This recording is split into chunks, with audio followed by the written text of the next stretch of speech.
Hello everyone. So we have completed the first chapter of accountancy, that was Introduction to Accounting. Now in this session we will begin with the next chapter, that is Theory Base of Accounting. So theory base of accounting consists of principles, concepts, conventions, rules and guidelines.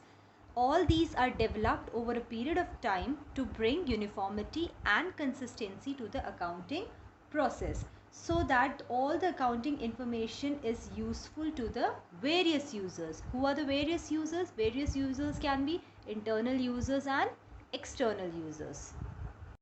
Now we will learn the meaning of accounting principles. See, earlier accounting statements were needed by only the proprietor, but nowadays accounting statements are needed by various parties who have interest in the business, and they are proprietors, investors, creditors, government and many others. So what is accounting principles? Accounting principles are the accounting statements. Accounting statements include P&L account and balance sheet. So these are the accounting statements which are prepared according to some standard language and set rules. So these rules are called generally accepted accounting principles. These principles have been generally accepted by the accountants all over the world as a general guidelines for preparing accounting statements. So in simple words, we can say that accounting principles are the standard language or the set of rules according to which the accountant prepares the accounting statements. And these accounting principles are developed to ensure uniformity and easy understanding of the accounting information. So accounting principles की ज़रूरत क्यों पड़ी? जिससे कि accounting information को easily समझा जा सके और उसमें एक यूनिफॉर्मिटी बनी रहे. Now these principle depends on three criteria, that is relevance, objectivity and feasibility. Now how accounting principle is relevant? Accounting principle is relevant only if the accounting information is useful to the users of accounting information. Accounting principle relevant कब होगा? जब accounting information के users के लिए वो accounting information useful होगा. Next is objectivity. So accounting principle is said to be objective only if it is free from personal bias और judgement of those who furnish the information. Or we can say objectivity is also verifiable, which means there is some way of finding out the truthfulness or correctness of the information reported. So when accounting principle is said to be objective, when it is free from personal bias of those person who is furnishing the information. Third is feasibility. So accounting principle is feasible if it can be applied without undue cost or complexity. Accounting information feasible कब होगा? जब हम accounting principle को without complexity apply करेंगे. Next is why there is a need of accounting principle. So accounting principles are needed because to make accounting information meaningful to its internal and external users, such information should be reliable as well as comparable.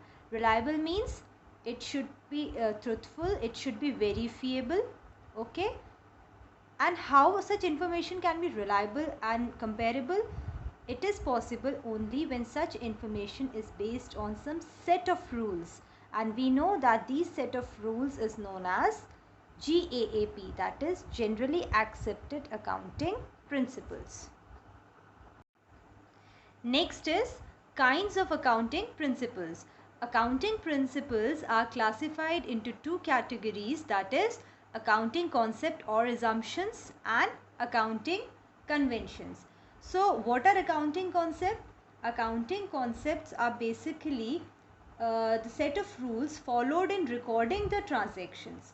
See, transactions are recorded and accounts are maintained on the basis of accounting concept, whereas accounting conventions are used for preparing profit and loss account and balance sheet. Okay, so while preparing P&L account and balance sheet, accounting conventions are followed. And also accounting concept have legal acceptance.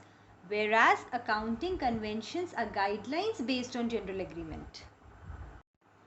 So accounting concept include three fundamental accounting concept, that is going concern concept, consistency concept and accrual concept, and it also includes the other concepts such as business entity concept, money measurement concept, accounting period concept, cost concept or historical cost concept, matching concept, dual aspect concept, revenue recognition concept and objectivity concept. And accounting conventions include convention of full disclosure, convention of material and convention of conservatism or prudence. Now we will discuss some accounting concept or assumption.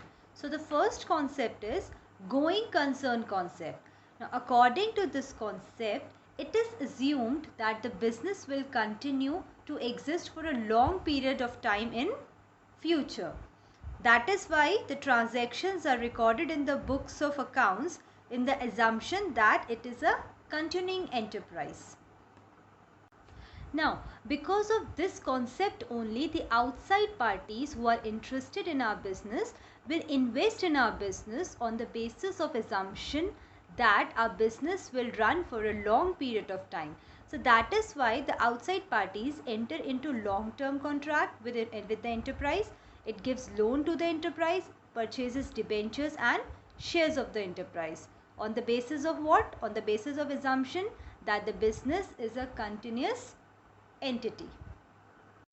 We can take the example of prepaid expenses. Prepaid expenses are the expenses which are paid in advance.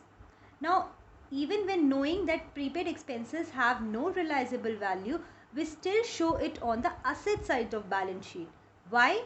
Because we believe the benefit of such expenses will be received in future.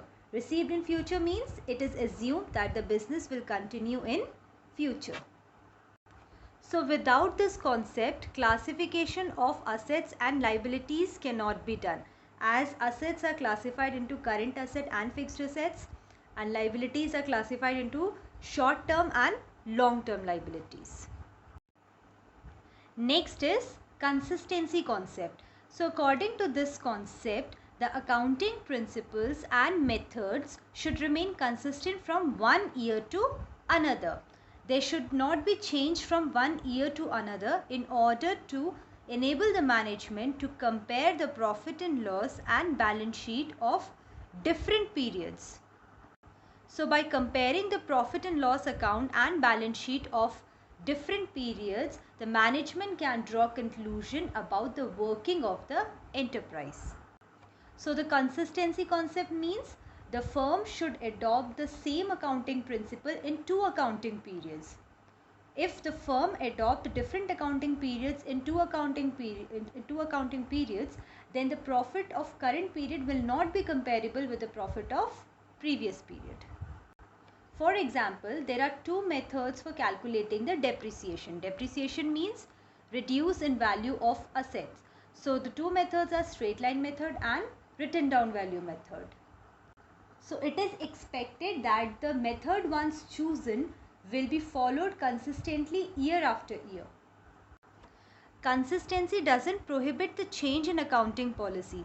Necessary required changes can be adopted, which means if the accountant feels that the change in a particular method will lead to the better disclosure of profit and the financial position of the business, then the changed method may be adopted.